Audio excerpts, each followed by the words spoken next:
tuliitwa kwenye kikao cha GP pale wilayani, tukakutana watemi wote.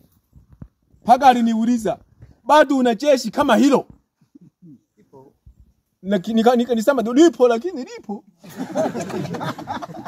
Sio raha sana, lipo. Unaona? Tuendeshe sungusungu iende mbele. Sungusungu inatusaidia. Tulikuwa tunaogopa na kununua mapikipiki. Tunanunua mapikipiki mapya. Yanalala vizuri tu. Maendeleo yetu ni mazuri tu.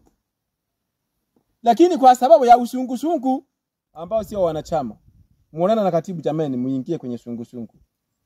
Ukitingwa na janga, nikikuangalia kwenye tafutari haumo, siwezi nikashughulika, sio mwanachama. Lakini ukiiba, unatandikwa vibaya sana na kuipa tena masumule. Maana sababu yako ya kuacha kuingia kwenye wanachama nimeipata sasa. Kwamba uliacha kuingia kwenye wanachama wa sungusungu, kumbe ni mwizi. Si pale ulifanyika mkutano hapo wa mwenyekiti pale wa serikali ya kijiji.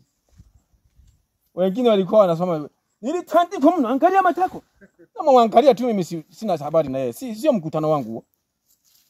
Kuhesabu hapo na matumizi siko ni ng'ang'anito nikasema kwamba bwana, kama mnaona uongozi mbaya, simutoe uongozi, mweke wengine, hatutaki. Nimhesabie nani sasa hawataki sungusungu.